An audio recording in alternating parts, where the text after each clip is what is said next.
Hello dear friends, very good evening. How are you all. आज lecture number 25 में हम फिर से लेकर आए हैं प्रिविलेज्ड कम्युनिकेशन। इसके प्रीवियस पार्ट में हमने प्रिविलेज्ड कम्युनिकेशन को स्टार्ट किया था। ये प्रिविलेज्ड कम्युनिकेशन को लेके पार्ट 2 है। फर्स्ट पार्ट में हमने समझा था 121 से 22 से लेकर के 125 तक। आज 126 से इसको स्टार्ट करेंगे अप टू 129 तक, और साथ ही साथ कवर करेंगे रिमेनिंग पार्ट जो कि आपका चैप्टर 9 का बचता है। अगर आपने पिछला वीडियो नहीं देखा तो उसको ज़रूर देख लें, क्योंकि वहाँ से प्रिविलेज्ड कम्युनिकेशन का बेस होना ज़रूरी है। अगर एक बार बेस बनेगा तो आप बेटर वे में इस टॉपिक को समझ पाएंगे। आज साथ ही हमने मॉर्निंग में एक क्विक रिवीजन भी अपलोड किया था। जितना हमने कवर किया अब तक सारा, उसका एक क्विक रिवीजन है, उसका लिंक डिस्क्रिप्शन में, उसे ज़रूर देख लें। देखिए, प्रिविलेज्ड कम्युनिकेशन की हमने कल डेफिनेशन की बात की थी। प्रिविलेज्ड कम्युनिकेशन क्या होता है कि ऐसा कम्युनिकेशन जब आप किसी विटनेस को ना तो कंपेल कर सकते हैं कि तुम उसके टेस्टिमनी दो, और ना ही उसे अलाउ करेंगे, नॉट अलाउड। ठीक है, अगर वो देना चाहे तो अलाउ भी नहीं करेंगे और कंपेल भी नहीं करेंगे। इसका एक रिवीजन हम कर लेते हैं। 122 से स्टार्ट होता है। 122 ऑलवेज रीड विद 120। हस्बैंड और वाइफ की जो विटनेस कंपिटेंट विटनेस है कि नहीं, वहाँ से बात करता है। प्रिविलेज्ड कम्युनिकेशन क्या है? हस्बैंड और वाइफ के कम्युनिकेशंस, यानी कि एक जो मैरिज की कंटिन्यूटी के दौरान जो भी हस्बैंड और वाइफ के बीच में कन्वर्सेशन होती है, वो क्या है, यहाँ पे प्रिविलेज्ड कर दी गई है।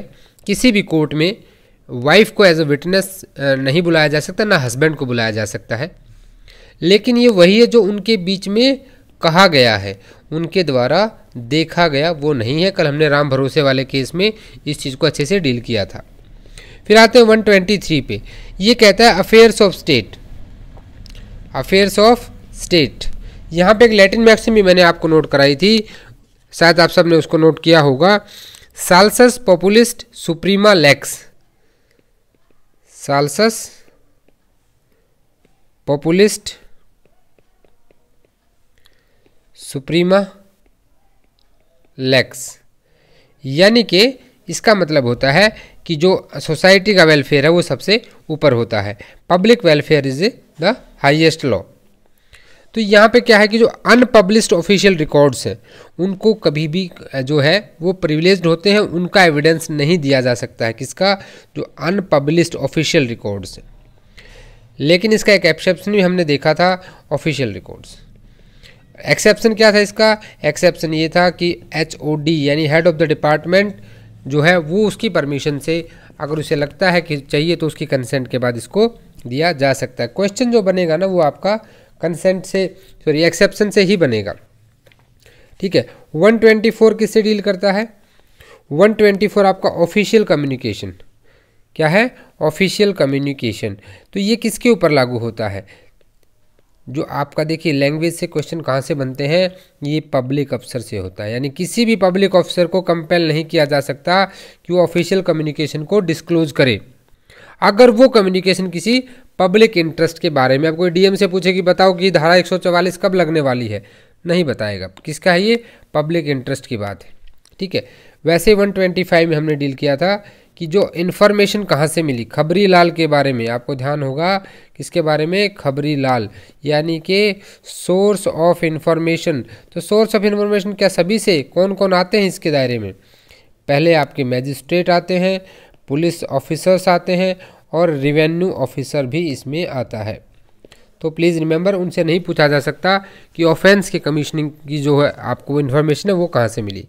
यहाँ तक के मुद्दे को हम डील कर चुके हैं, और आई होप ये आपको अच्छे से समझ में आ गया होगा।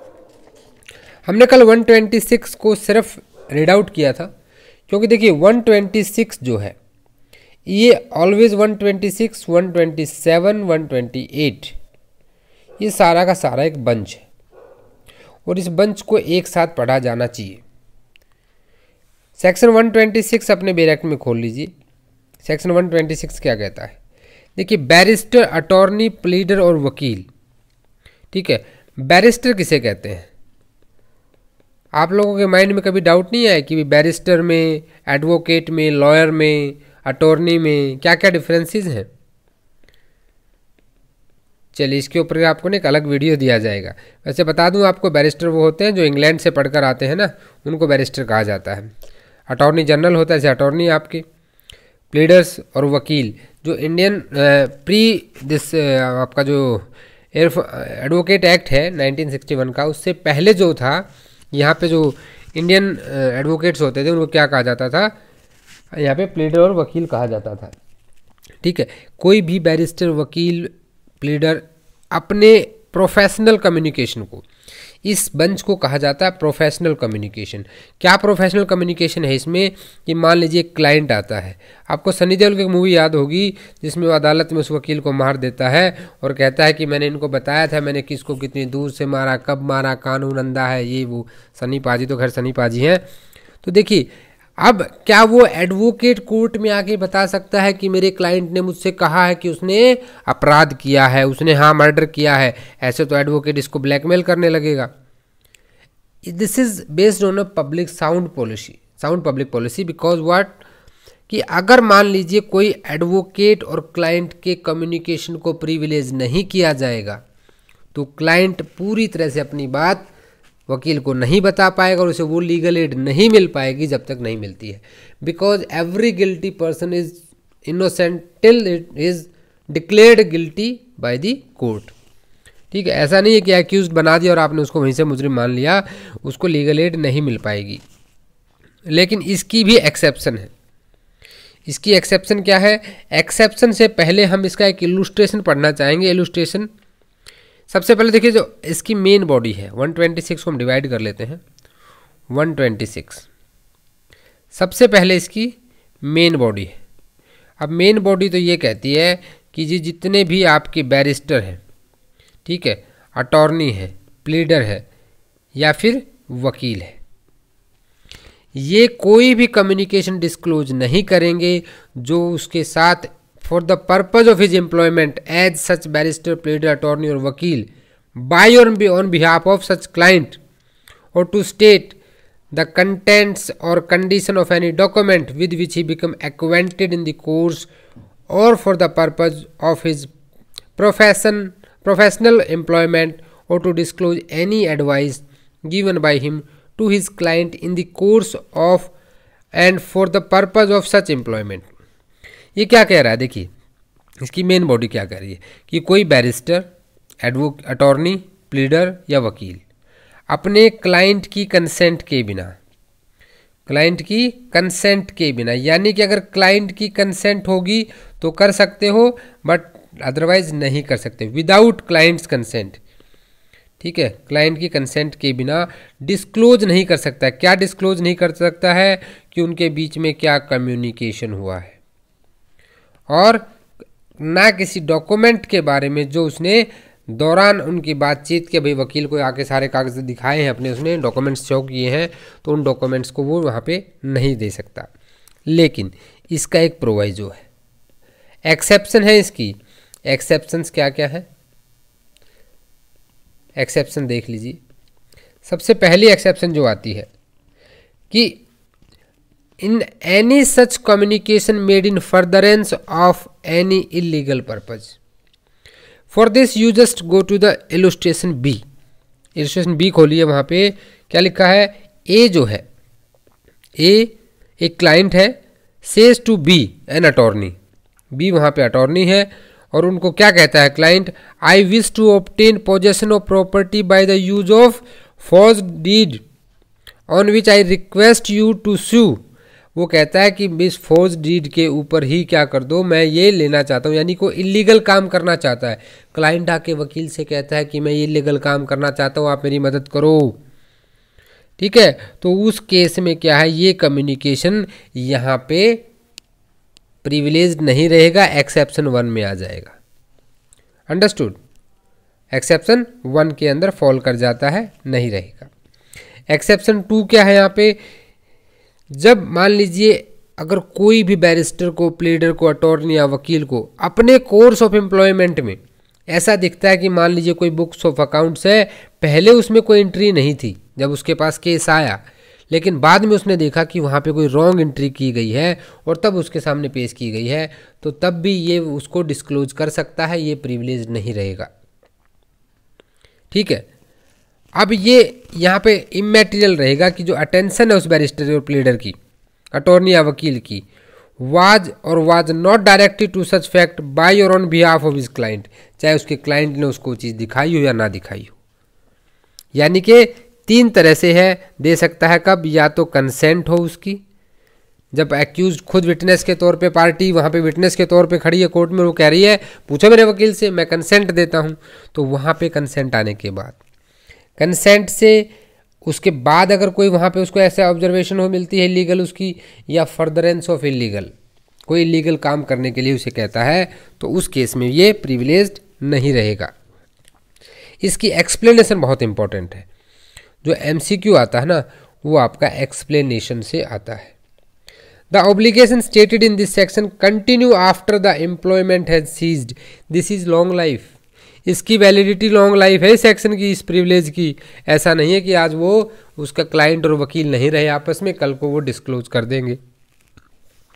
और इस सेम चीज़ किस पर लागू होती है, 127 में उसके जो सर्वेंट्स हैं। देखिए 127 भी साथ ही क्लियर हो रहा है, कोई उसका सर्वेंट, भाई मुंशी वगैरह रहते हैं, या उसका कोई भी घर में जो उसका एम्प्लॉयड है, वकील बैरिस्टर या उसका, तो उनके ऊपर भी ये लागू हो जाता है। ठीक है, तो 126 अप्लाई होता है इंटरप्रेटर के ऊपर। वर्ड यहाँ पे याद रखें 127 में, कि 127 पे 126 अप्लाई होगा। किस किस पे होगा भाई, इंटरप्रेटर पे होगा,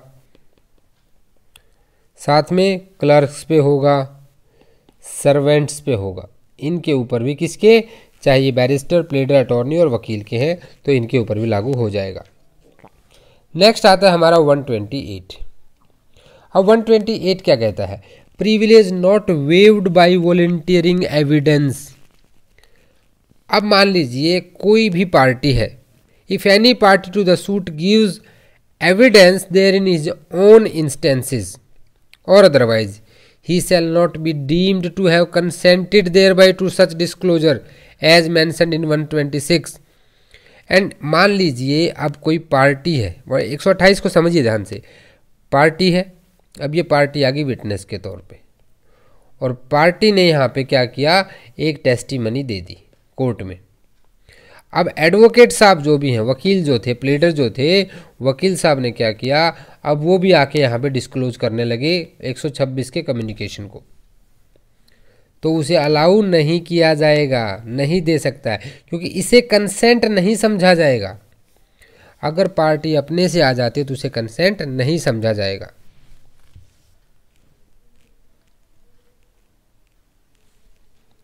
understood. And if any party to suit proceeding calls any such barrister, अगर ये पार्टी उसे कॉल करती है, पार्टी उसे कहती है कि बुलाओ उस बैरिस्टर, प्लीडर, अटॉर्नी या वकील को as a witness, he shall be deemed to have consented to such disclosure only if he question such barrister, attorney, vakil on the matters which but for such person questions he would not be at liberty to disclose. Understood. तो 128 किससे deal करता है, ये भी आपका 126 से ही deal करता है। और यहाँ पे पार्टी सिर्फ वहाँ पे आ जाती है विटनेस बन के, तो ये उसकी कंसेंट नहीं समझी जाएगी। और अगर वो पार्टी उसको विटनेस के तौर पे बुलाती है तो ये भी कंसेंट नहीं होगा कि वो डिस्क्लोजर कर दे। और उसे अगर क्वेश्चन पूछे जाते हैं जो मैटर कम्युनिकेशन का हुआ है, तो वहाँ पे अगर कंसेंट है तो लॉयर डिस्क्लोज कर सकता है, अदरवाइज नहीं कर सकता, यानी ऑटो में कंसेंट नहीं समझी जाएगी। अंडरस्टूड। अब आ जाते हैं 129 पे। 129 क्या कहता है, confidential communication with legal adviser. ये भी एक तरह से देखा जाए तो उसी की तरह का बंच का पार्ट है। इसको मैं अलग क्यों कह रहा हूँ कि 126, 127, 128 ये बात करते हैं किसकी, जब भैया आपका वकील, अटॉर्नी, बैरिस्टर, ठीक है, और प्लीडर, इन सब के बारे में ये डिस्क्लोज नहीं कर सकती। और 129 क्या है कि पार्टी डिस्क्लोज नहीं कर सकती कि भाई हम दे रही, क्या मुझे लीगल एडवाइस दी है मेरे एडवोकेट ने। समझ रहे हैं, ये रिलेट है इससे, और ये रिलेट है पार्टी से। 129 ये डिफरेंस है दोनों में। 129 को पढ़िए एक बार बेरेक्ट में। बेयर को जब भी पढ़ते हैं हाईलाइटर रखिए और वहाँ पे कीवर्ड्स को अंडरलाइन करके नंबरिंग दे के रखिए, रिवीजन में आपको बहुत ज़्यादा हेल्प मिलेगी। ये क्या कहता है bare? No one shall be compelled to disclose to the court. यहाँ इसने किसी वकील प्लीडर एडवोकेट ने नाम नहीं लिया, इसने कहा है नो वन यानी कि party. No one can be compelled to disclose to the court any confidential communication which has taken place between him and his legal professional adviser. नहीं किया जा सकता, लेकिन उसकी एक एक्सेप्शन है। यहां भी एक एक्सेप्शन है। क्या एक्सेप्शन है? He offer himself as a witness in which the case he may be compelled to disclose any such communication as may appear to court necessary to be known in order to explain any evidence which he has given but not others। अगर इसी ने कोई evidence दिया है, किसी और के द्वारा नहीं, इसी पार्टी ने कोई एविडेंस दिया है, तो तब इससे पूछ सकता है कोर्ट कि हाँ बताओ भाई, तुम विटनेस के तौर पे आ गए और एविडेंस दे रहे हो, तो अब वो कम्युनिकेशन बताओ। अगर किसी और ने वो एविडेंस दिया है तब आप इसको कंपेल नहीं कर सकते हैं। तो आपने देखा यहाँ पे कि जो 126, 127, 128 ये डील करते हैं किसके साथ? बैरिस्टर, अटॉर्नी, वकील और प्लीडर को। ठीक है। 129 किसको डील करता है? पार्टीज को। और these are regarding for the जो भी लीगल एडवाइस या लीगल कम्युनिकेशन हुआ है, प्रोफेशनल कम्युनिकेशन हुआ है बिटवीन देम। ठीक है। अब ये तो करते हैं पार्टी और एडवोकेट के लिए। किसके ऊपर लागू हो गए? भी पार्टी पे हो गया, और जो हमने ये वकीलों के बारे में बात की इन पे हो गया। बट इन केस अगर कोई विटनेस आता है, विटनेस तो पार्टी नहीं है, एक ऑर्डिनरी विटनेस आता है, तो उसको क्या प्रोटेक्शन होगी? कोई भी विटनेस जो कि पार्टी टू सूट नहीं है। पहली कंडीशन क्या है? Who is not a party to suit. Party to suit नहीं है। Shall be compelled to produce his title deed. उसे टाइटल डीड, उसकी प्रॉपर्टी की, any document in virtue which he hold any property as pledge or mortgagee, or any document of the production of which might tend him to criminate him, उसे criminate करते हों। आपको ध्यान होगा article 20 का sub article 3। ठीक है। तो उसको कंपेल नहीं कर सकते हो आप। टाइटल डीड नहीं मंगा सकते हो, उसे डॉक्यूमेंट नहीं मंगा सकते जिसमें उसके पास प्लेज है या मॉर्टगेजी है, और उसके जो है सेल्फ इंक्रीमेटिंग जो होंगे वो नहीं आएंगे, अनलेस। इसकी भी एक एक्सेप्शन है, इस सब की एक एक्सेप्शन है। और वो एक्सेप्शन क्या है?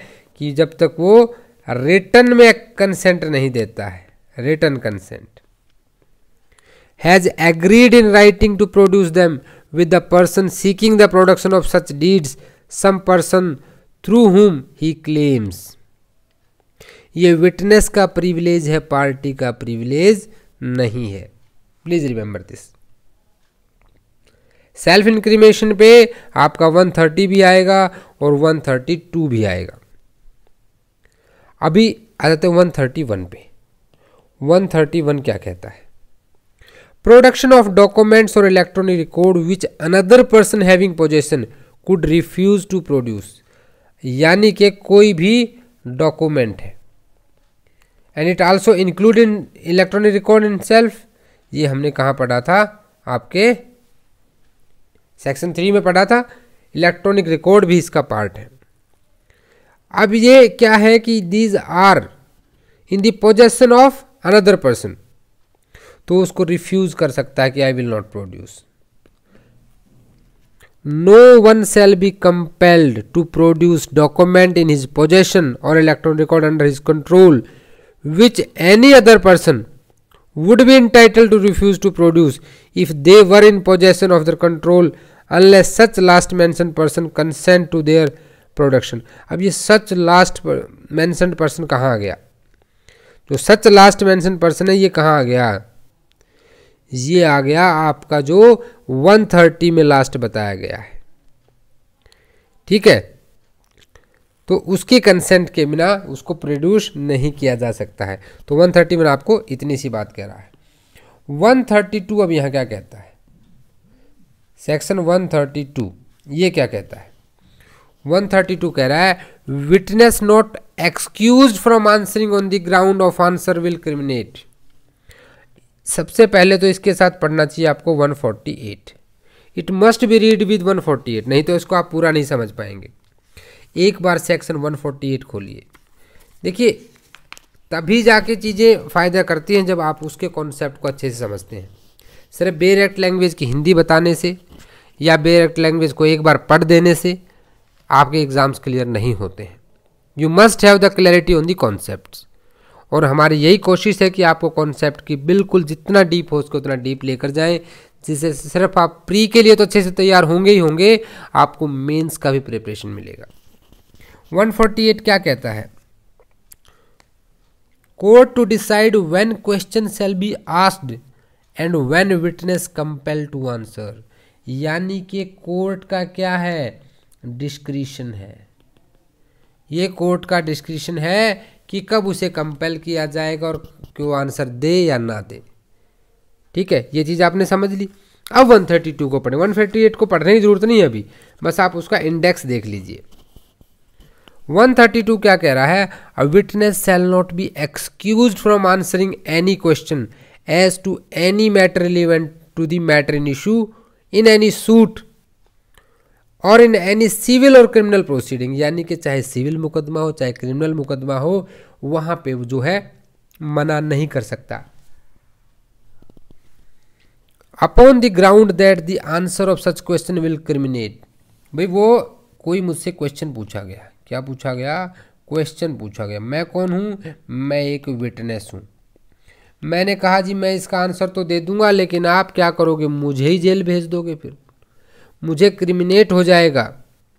और मुझे आर्टिकल 20 के सब आर्टिकल 3 में नंदनी सतपति वाला केस आपको अच्छे से याद होगा, मुझे तो प्रोटेक्शन मिला हुआ है। Why should I disclose, but upon the ground that the answer to such question will criminate or may tend directly or indirectly to criminate such witness or that it will expose to tend directly or indirectly to expose such witness to be a penalty or forfeiture of any kind। चाहे उसे कोई penalty मिलती हो, forfeiture मिलता हो, तो वो मना नहीं कर सकता। He can not deny. ये आपका बेसिक जो जनरल प्रिंसिपल है सेक्शन का वो है। लेकिन इसका एक प्रोवाइजो भी है। अब प्रोवाइजो देखिए, no such answer which a witness shall be compel to give. अब आपने विटनेस को क्या किया, कंपेल कर दिया कि इसका जवाब तो तुम्हें देना पड़ेगा। Shall subject him to any arrest or prosecution. तो भैया उसको ना तो आप अरेस्ट करोगे और ना ही उसके ऊपर कोई मुकदमा चलाओगे। यानी कि जहां उसको कंपेल किया वहीं उसको एक प्रिविलेज भी आपने यहाँ पे दे दिया। Or be proved against him in any criminal proceeding except prosecution for giving false evidence. False evidence कहाँ देते हैं, 191 IPC। पनिशमेंट कहाँ देते हैं, 193 IPC, गिविंग फॉल्स एविडेंस, ठीक है। तो यहाँ पे फॉल्स एविडेंस की प्रोसीडिंग को छोड़ के बाकी किसी भी प्रोसीडिंग में भाई तुम बता दो, कोई बात नहीं, हम तुम्हें नहीं पकड़ेंगे, ना तुम्हें अरेस्ट करेंगे, ना तुम्हारे ऊपर मुकदमा चलाएंगे। 132 को फिर से एक बार पढ़िए, फिर से एक बार पढ़ते और अच्छे से समझते हैं। A witness shall not be excused from answering any question as to any matter relevant to matter in issue in any suit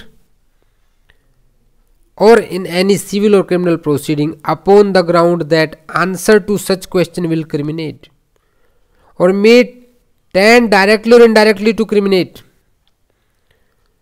such witness or that it will expose or tend directly or indirectly to expose such witness to a penalty or forfeiture।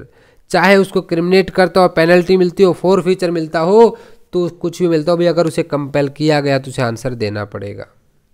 लेकिन साथ ही साथ ये तो भैया इस तरह से तो ज़बरदस्ती उसको बेचारे को विटनेस बना के जेल में डाल दिया जाएगा, लेकिन एक प्रोटेक्शन दे दी गई क्या प्रोटेक्शन दे दी गई? प्रोटेक्शन ये दे दी गई प्रोवाइजो में कि अगर वो विटनेस ऐसा जवाब देता तो ना तो उसको हम अरेस्ट करेंगे, there is no arrest and no prosecution against him except false evidence. Understood? I hope आपको अब इसमें कोई डाउट नहीं रहा होगा। तो यहां तक तो थे आपके प्रिविलेज्ड कम्युनिकेशन। 118 से आपने समझा 120 तक कि कौन विटनेस बन सकता है। 121 जो कि मिक्सचर था आपके कम्पिटेंसी ऑफ विटनेस का भी, कि कम्पिटेंट है कि नहीं जज और मैजिस्ट्रेट, और उसका प्रिविलेज भी जुडिशियल कंडक्ट को लेके। 122 से 129 तक आपने प्रिविलेज्ड कम्युनिकेशन देखे। 130 और 131 और 132 ये भी एक तरह से आपके प्रिविलेज भी हैं और साथ साथ इंस्ट्रक्शन भी हैं। अब हमारे पास एक बहुत इंपॉर्टेंट सेक्शन आता है, सेक्शन 133, जो बात करता है अकम्प्लिस की। Who is accomplish? ये अकम्प्लिस होता कौन है, जिसको हिंदी में क्या कहा जाता है? सह अपराधी। सह अपराधी। सबसे पहले आपको एक डिफरेंस पता होना चाहिए कि सह अपराधी में, सह अपराधी जिसको हम क्या कहते हैं हिंदी में? अकम्प्लिस, और सह अभियुक्त।